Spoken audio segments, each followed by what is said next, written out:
everybody, and welcome. And thank you for coming over in the rain. I wasn't sure anybody would show up when it's so rainy outside. I also want to give a shout out to all of our Zoom people. Thank you for being here as well. So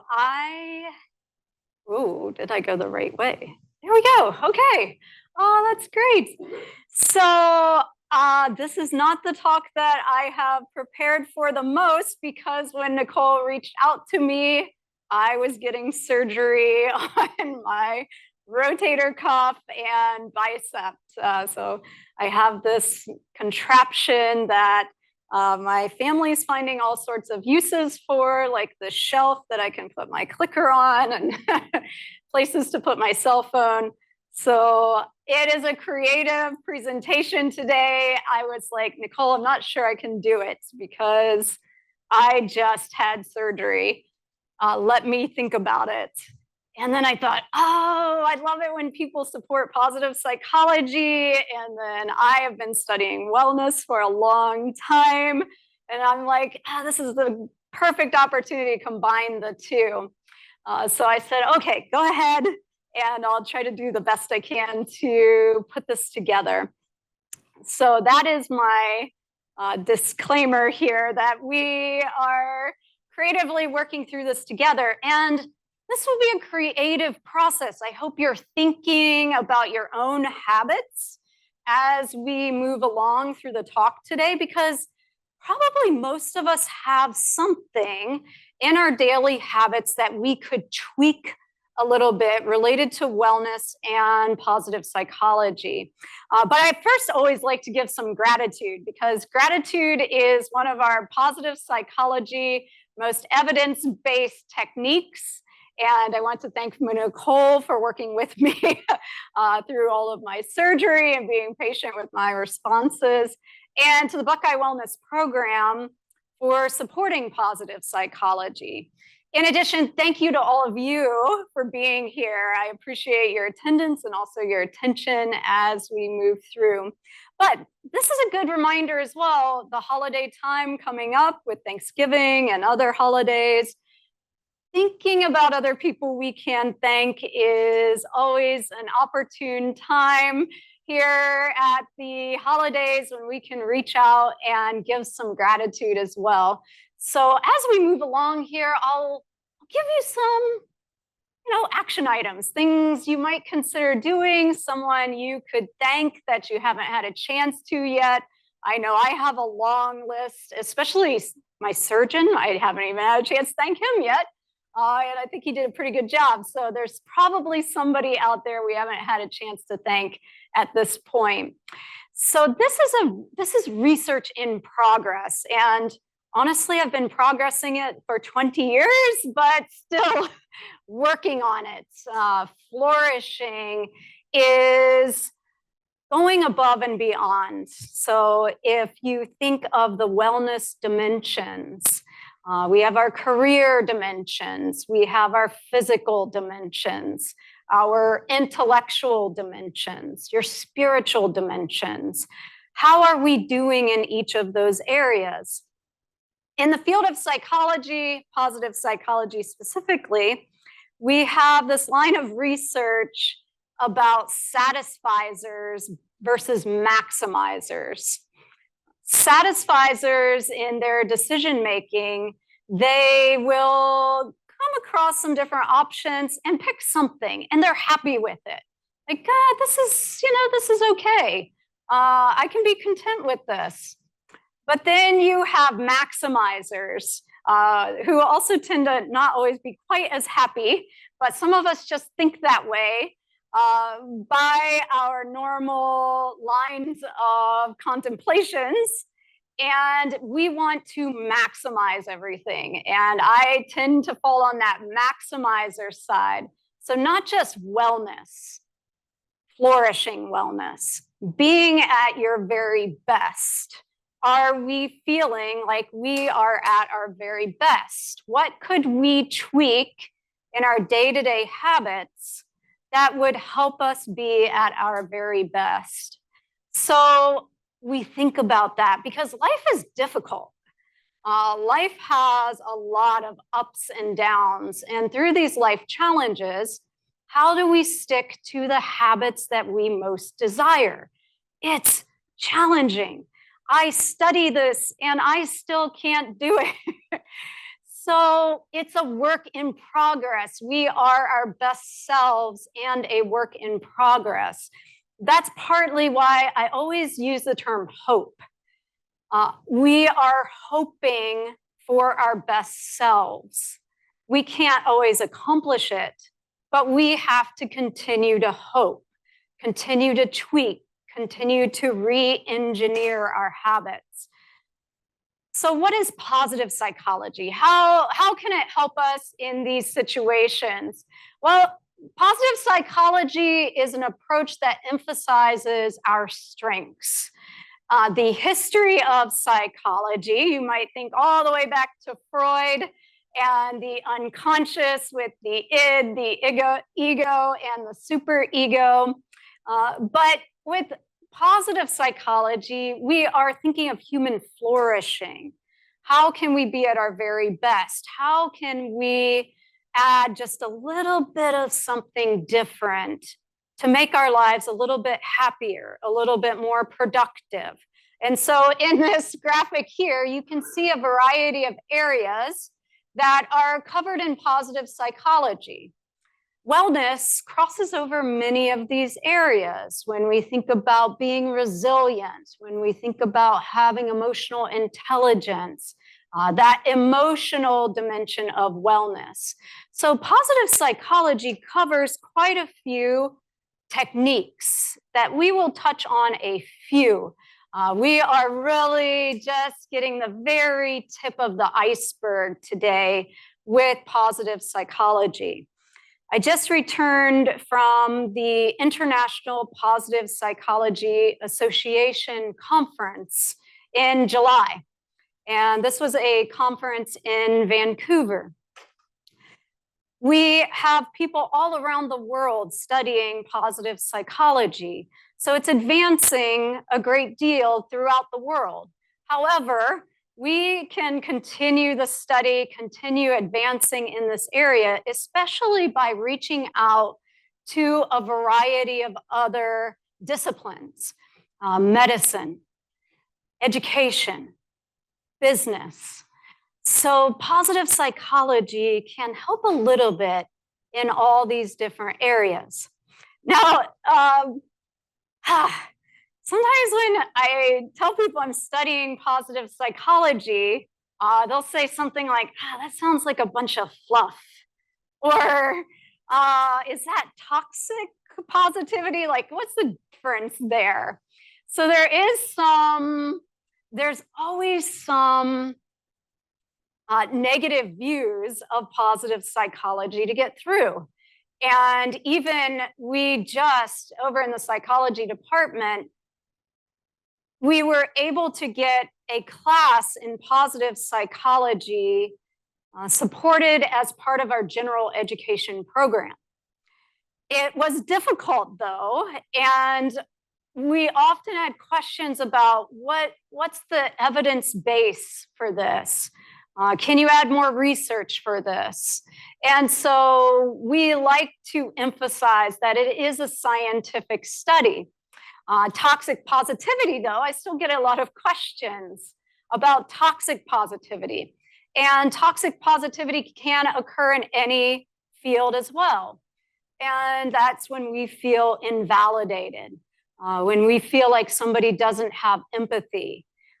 Positive psychology hopefully helps to address that.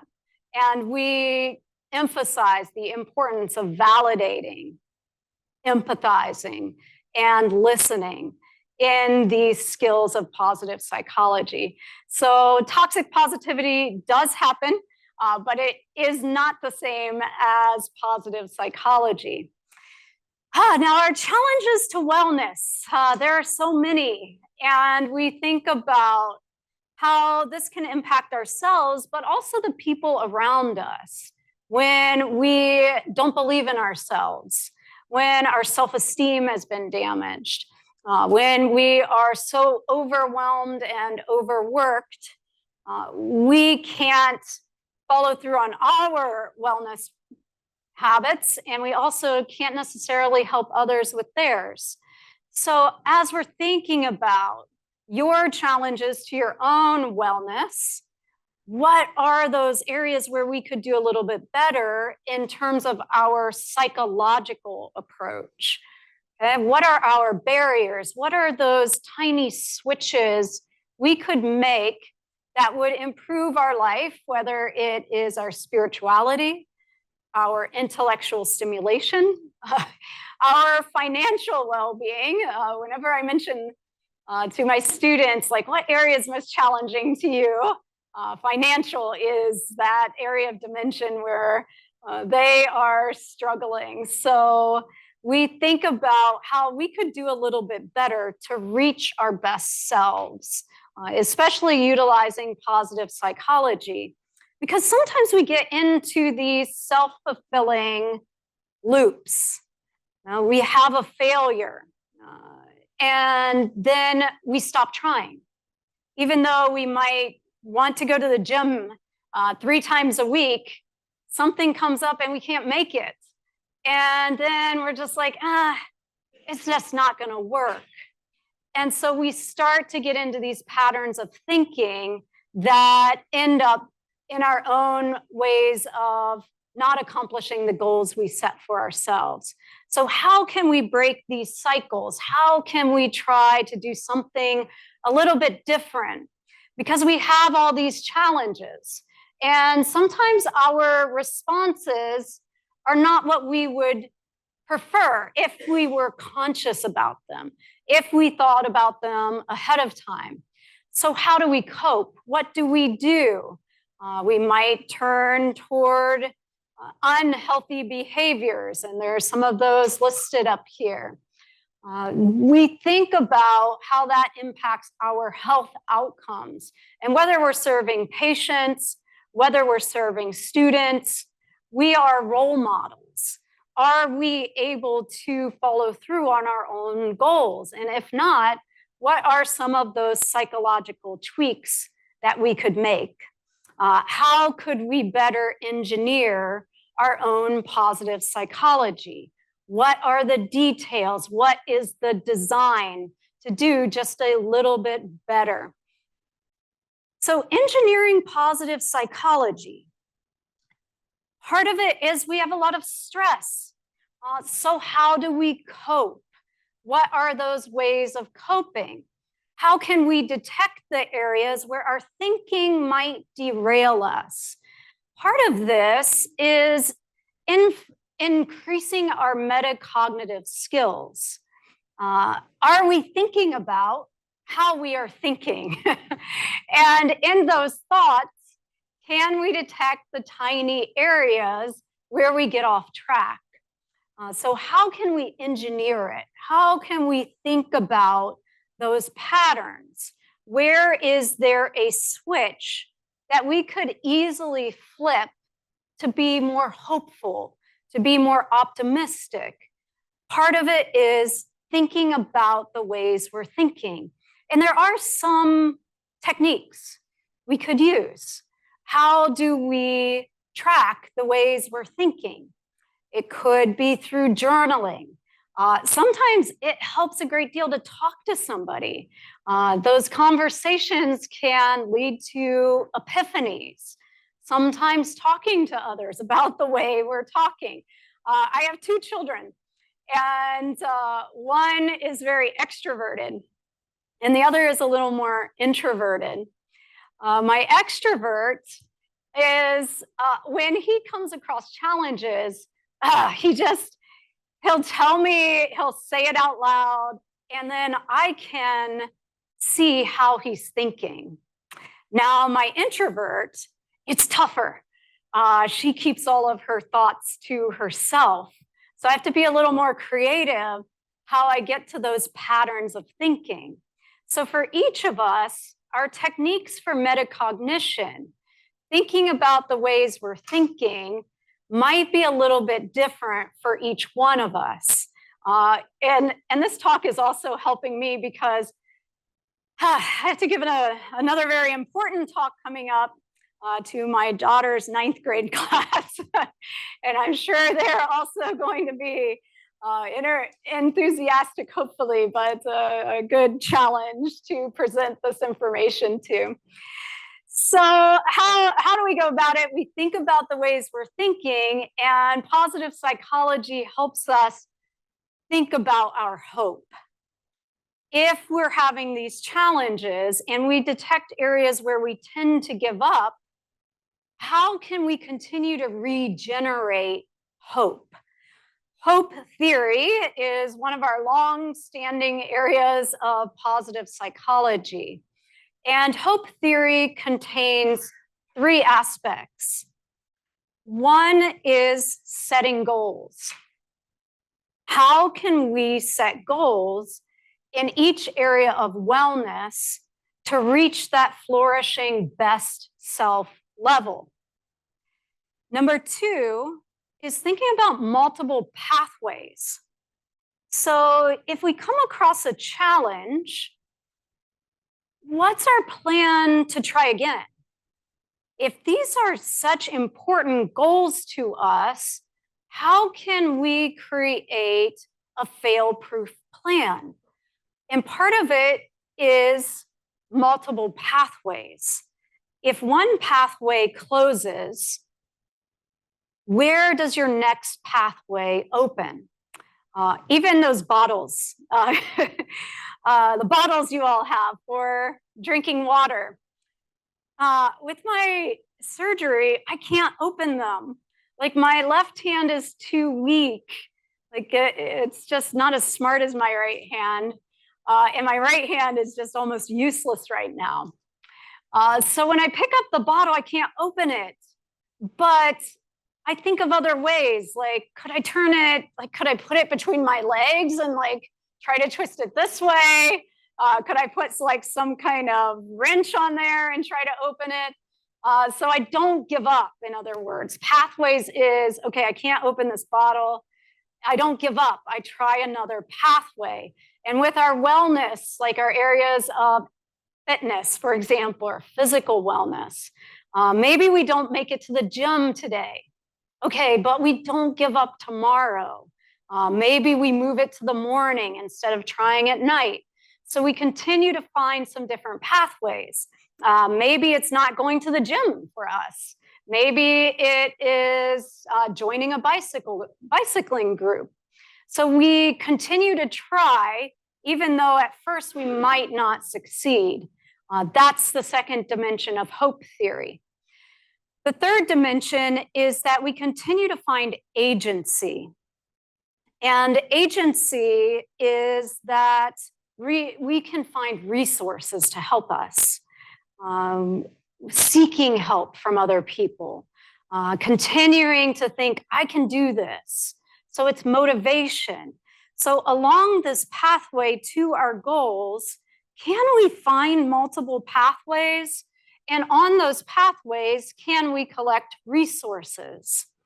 I have a colleague who was working on a problem yesterday, and it was a difficult problem in data analytics, and I'm no help because I'm not a data analytics person.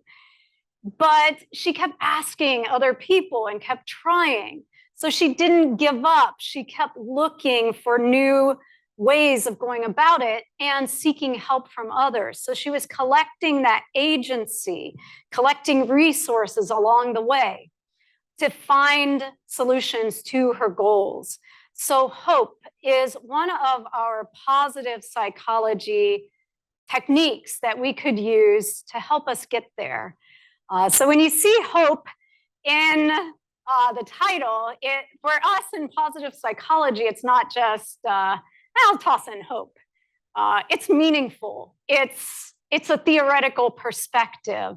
It has a lot of scientific backing to how we can help people, even in their times of most despair. We think about how these 3 dimensions can help us. So, culture.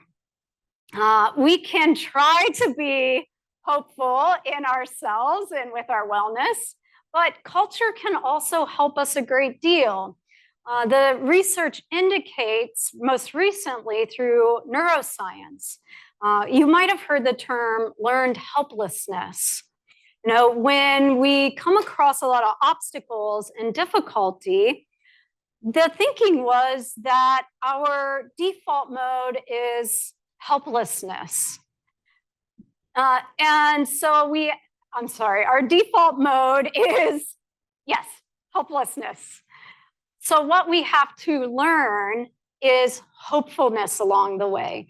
How do we add hope in our culture? So it's not just within us.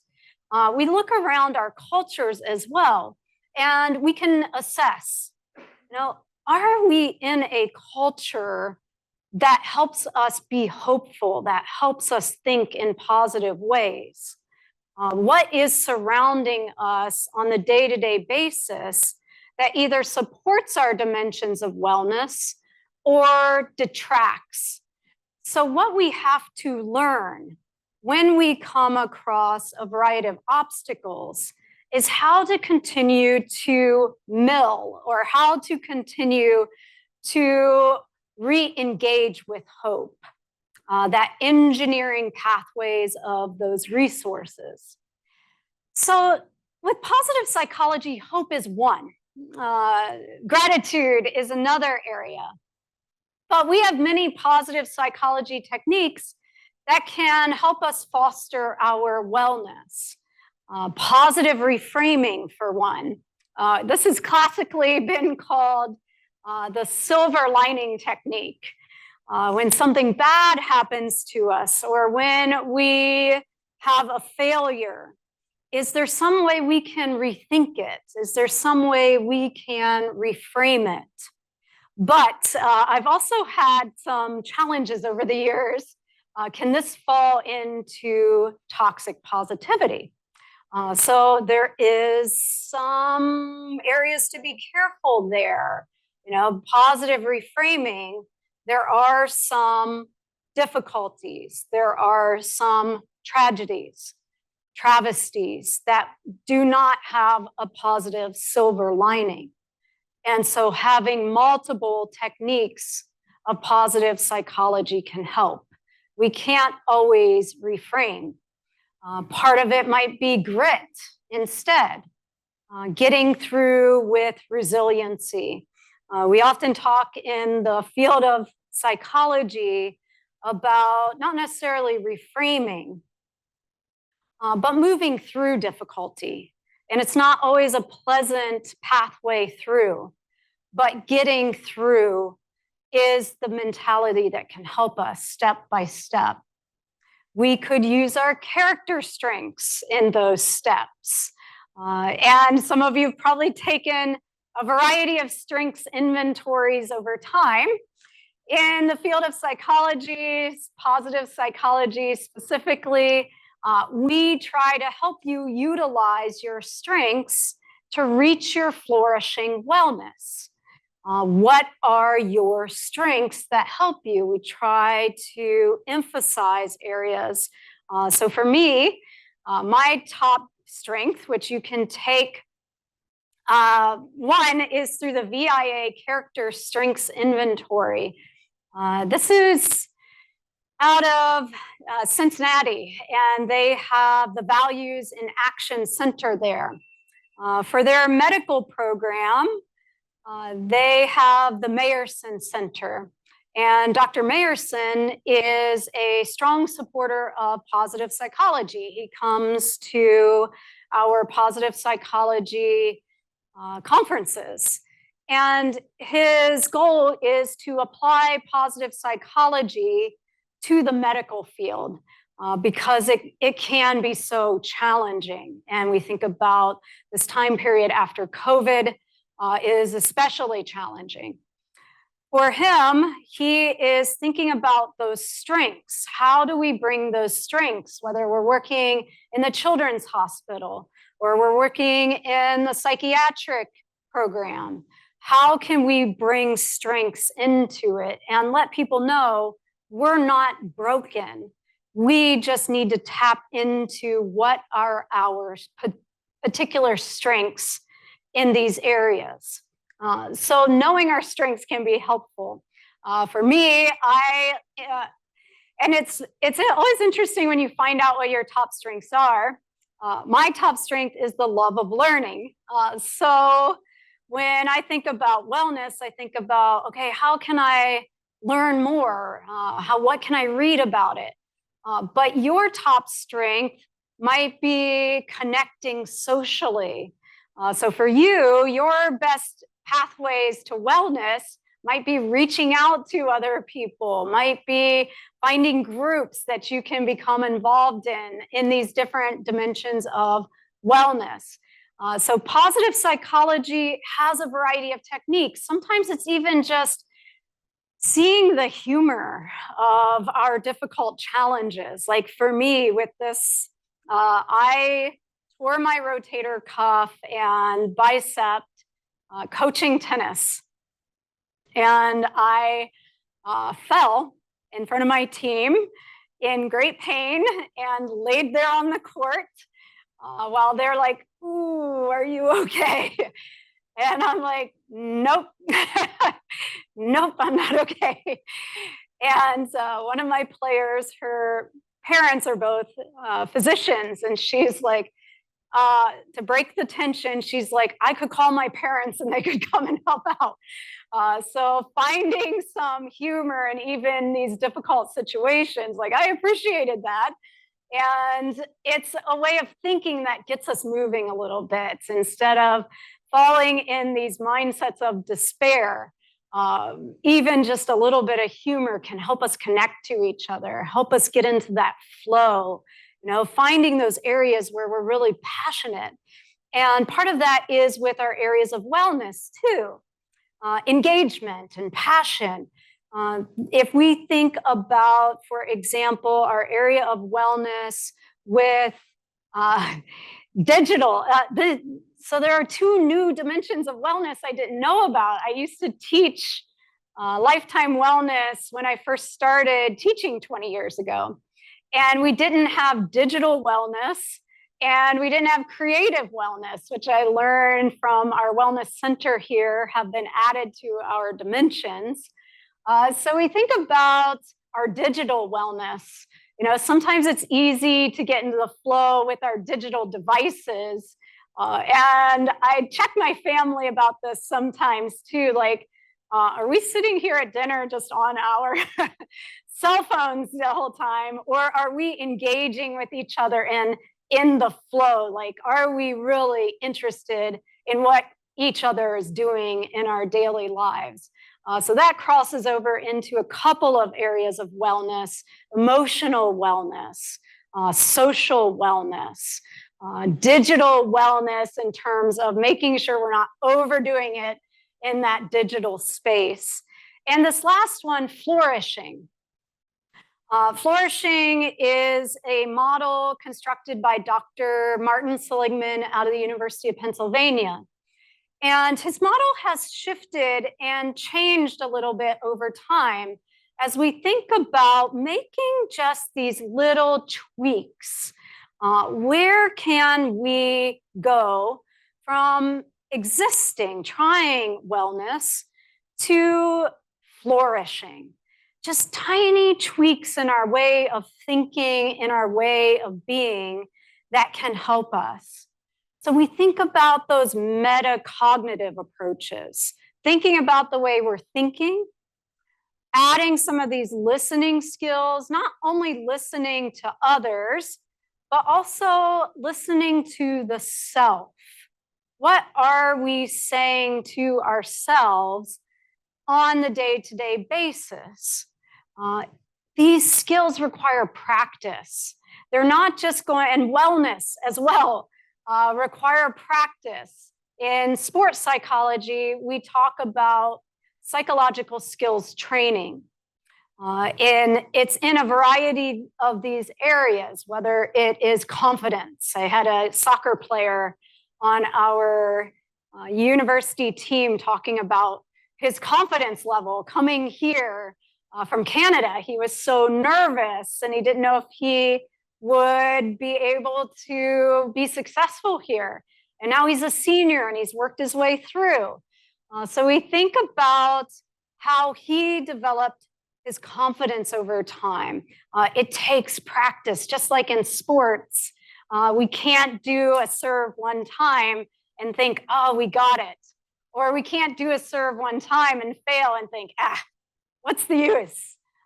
We have to continue practicing our ways of thinking. So, what is hopeful thinking? Now, not that I can't do this, I'm going to give up, but I can find another way. I can keep trying. So, as we're thinking about this conceptual model of combining both our wellness with flourishing, how do we stay hopeful even when we have some failures? So these two models, you'll see on one side, our dimensions of wellness. How are you doing? That's what we want to think about. With your wellness areas, are you getting enough intellectual stimulation?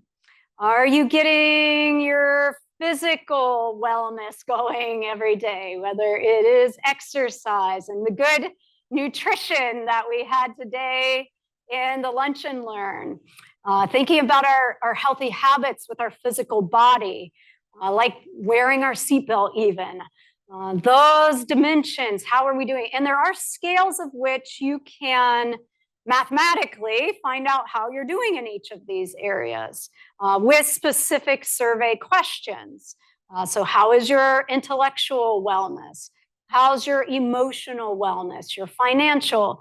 We might look a little bit more into these digital and creative areas of wellness because we might not know as much about what those are. How can we implement that a little bit better into our lives? Now, so we think about those areas.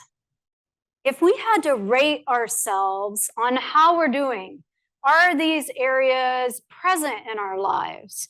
How much physical health is part of our daily habits? How much intellectual stimulation do we get on a day-to-day basis? For me, I'm like at a 10 on that one, almost too much with students, questions, and research with colleagues. I feel like I'm sort of maxed out on that dimension. But then I think a little bit more about my financial wellness. Like I don't have as much time to check in on that particular area as I do in some of my other areas. So how can we do a little bit better? How can we be our best selves in these areas of wellness? So taking a positive psychology model of flourishing, that model is shortened to PERMA. PERMA stands for, do we have positive emotions in each of these areas? Are we engaged in each of these areas? Do we have relationships that can help us do a little bit better? Is it meaningful to us? Can we find some way to make this meaningful? And do we have achievements? So I live in a community near here, and we've been involved in their recreation center for a long time. And I feel like we reach each of these areas. There's positive emotions there. People check in with each other. My son started out in swim lessons there when he was 5, and now he's a lifeguard there. So achievements and development over time. The culture. They have an inspirational culture there with words and symbols and art that inspire us to be at our best.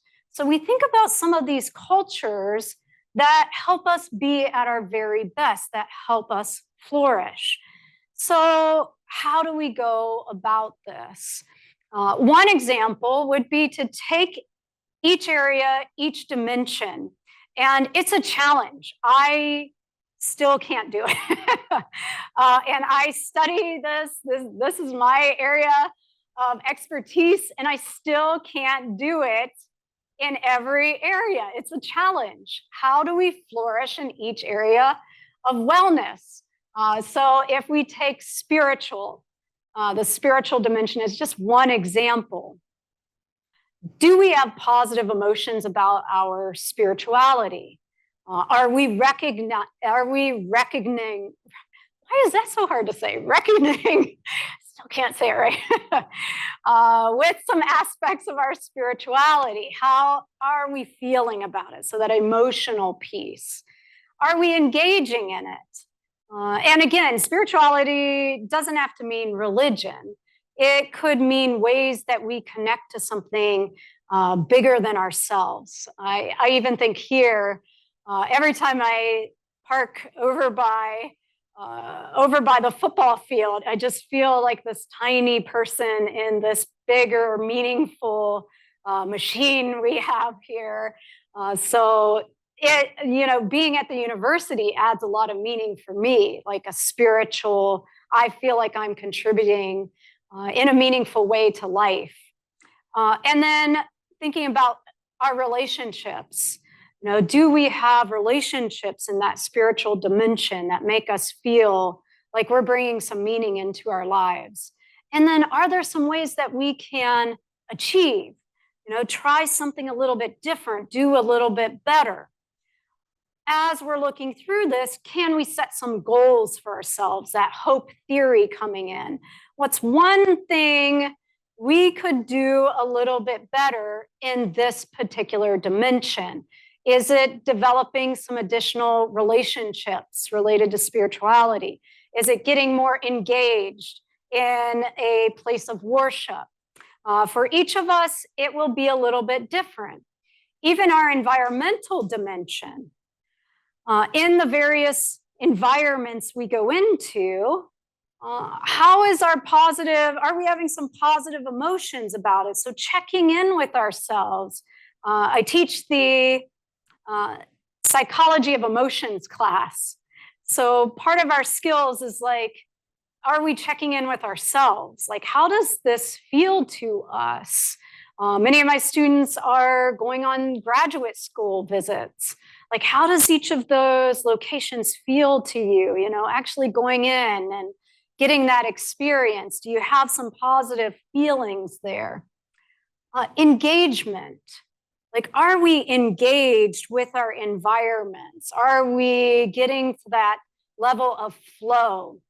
Dr. Csikszentmihalyi is the originator of the flow theory. We can be sometimes our happiest, not when we're doing the greatest, things in Disney World or whatever it might be, but when we are doing things that we are fully engaged and passionate about. So when we think about these environments around us, are we fully engaged? Do we have some places where we feel disconnected? Do we have some meaningfulness in the various cultures that we move through in our day-to-day lives? And what goals, what achievements could we set for ourselves to make sure that our cultures are supporting our wellness on the day-to-day basis? So this is an activity for later. It would take us way too long to go through all of it now, but giving ourselves some thought in each of our wellness dimensions. Where could we do just a little bit better? What could we do to improve and reach our best selves? Is it something we could do financially? Is it something in our career? Maybe we're not quite where we want to be. I know I have some additional career goals where I've just been kind of stagnant for a little while. Like, let's get engaged here. Like, let's aim for something new. Let's find these areas of flourishing. So what could I do to try to flourish in this area of career rather than just getting by? Like, can I set some new goals for myself? Can I get involved in some new associations? Can I try to connect here in more ways that boost my confidence in terms of pursuing additional career goals.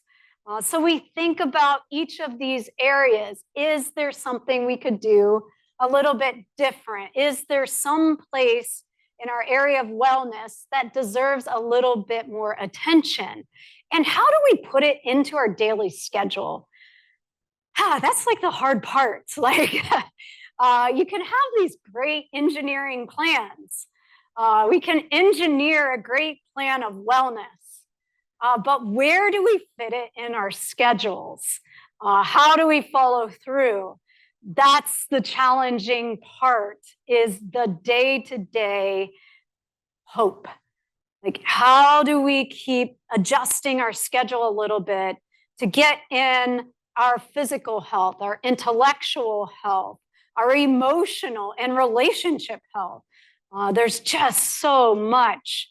And so it takes that hope theory, and we can help. We can help in the areas where we are leaders. You know, altruistic leadership is one area of positive psychology, but also an area that I have studied for a long time. Can we be a leader who cares, who tends to others' wellness, who asks questions and shows that they're listening and supporting and empathizing? So how can we, as leaders in each of our various areas, do a little bit better? Are we leaving people to cope on their own? Or are we finding and engineering ways to support people through their difficulties? We think about times, challenges with COVID, where we were feeling very disconnected and isolated. What could a leader do to help us connect better, to help us feel supported in the variety of areas of wellness? So it takes a village, in other words, not just us on our own, but supporting others as well through our cultures to reach these levels of flourishing wellness. And not forgetting to have a little bit of humor. Sometimes humor in positive psychology helps us connect a little bit better. And I've seen some wonderful presentations in the medical field, like even dressing as superheroes, going into children's hospitals to lift spirits a little bit, recognizing on a day-to-day basis those around us who bring that humor to us and make us smile a little bit, even when things are so challenging. So our call to action, is there one tiny thing you could do to change your wellness a little bit in a flourishing way? In a way, maybe you're reaching out to somebody, in a way that you're connecting to your why, your meaningfulness of why you're here at the university. Is there something tiny we can do and support those around us to also maximize their wellness? Are we supporting? I love these lunch and learns. It's like a healthy lunch, getting out, exercising, walk and talks. I love those as well. Some way to bring a little bit more mindfulness to these areas that we're trying to accomplish in wellness. So tending and befriending with one another, you know, creating community, reaching out, giving that family feel in each of our departments so that we create these safe spaces for one another and mentor each other through these challenges, and also to be our best selves. Not just these ways of assessing each other critically, but can we also find the positive side, the way to help somebody in terms of their character strengths? We call it strength spotting. And we try to do this in our children's programs. Instead of a lot of criticizing all the time, can we spot strengths so that we can re-engineer? get through those failures, get through those difficult times in the areas of our wellness by coping and hoping together and creating some new strategies. So lastly, acts of kindness. Can we be a little kinder to each other?